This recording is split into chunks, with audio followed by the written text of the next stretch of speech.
Good morning, good afternoon, good evening, everybody. My name is Jovi Rauhillah Wiranu, the last student number 085, and today I will be presenting my presentation on curriculum and exams across the United Kingdom. Now, when we talk about education in the UK, a lot of people assume that there's one single system that everyone follows. In reality, that's not true. Education in the UK is devolved, which means England, Scotland, Wales, and Northern Ireland each run their own curriculum and exams. They follow a similar structure overall, but the subjects, assessments, and qualifications can be quite different.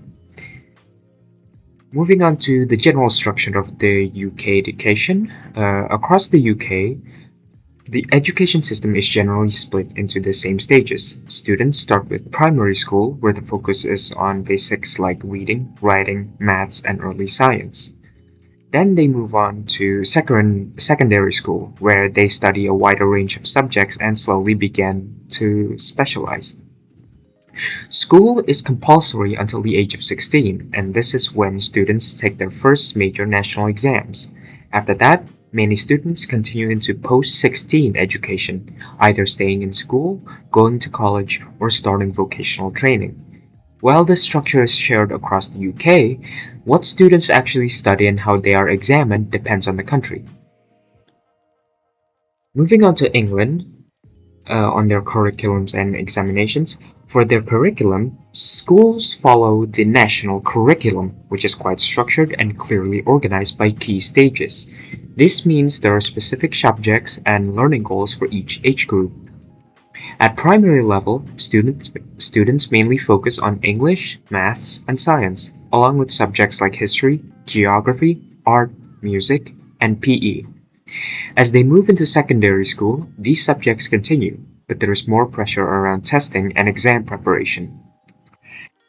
For the exams, at 16, students take GCSEs, which are the main exams at the end of the compulsory education.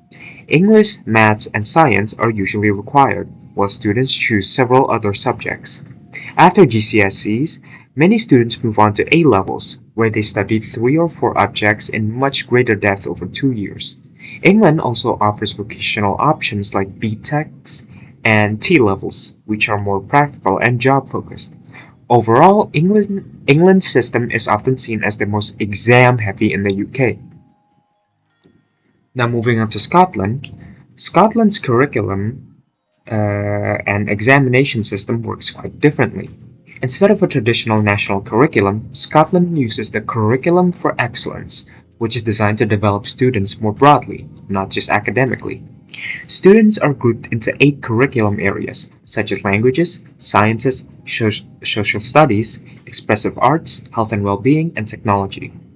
This gives school more flexibility and encourages students to develop a wide range of skills.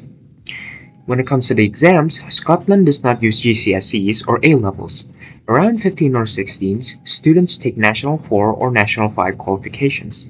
National 5s are the most academic option and are roughly similar to GCSEs.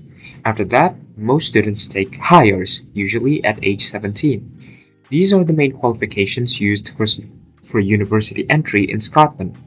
Some students then continue to Advanced Highers at 18, which involve more detailed study and independent work.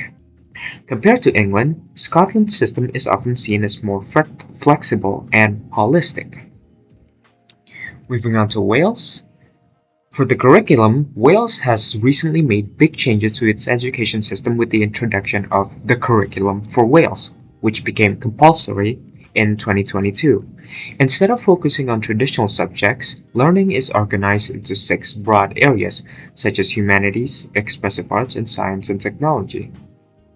A key feature of the Welsh curriculum is its focus on skills, creativity, and student independence. Both Welsh and English are compulsory, reflecting Wales's bilingual culture. Even though the curriculum has changed, the exam system is still quite similar to England's. Students take GCSEs at 16 and usually move on to A levels at 18. Wales also offers the Welsh Baccalaureate, which combines academic study with projects and skills-based learning, helping students prepare for university, work, or further training. Now moving on to our final country, Northern Ireland. Northern Ireland follows the Northern Ireland curriculum, which is similar in structure to England but has its own focus areas. In primary school, students study broad subjects like literacy, numeracy, the arts, and something called the world around us, which combines science, history, and geography. At secondary level, new subjects are added, such as technology and design, languages, learning for life and work, and religious education. There is a strong focus on personal development, citizenship, and employability, which reflects Northern Ireland's social and historical background. For exams, students take GCSEs at 16 and A-levels at 18, along with vocational options. One difference from England is that exams and the curriculum are overseen by a single organization, CCEA, which helps keeps the system consistent. Overall, although all four UK education systems follow a similar structure, they take quite different approaches to curriculum and assessment. England and Northern Ireland place more emphasis on structured subjects and formal exams. Wales tries to balance academic study with broader skills development, and Scotland focuses more on flexibility and holistic learning. These differences show how education across the UK reflects regional priorities, while still allowing qualifications to be recognized nationwide. And that is all from me. Thank you for listening.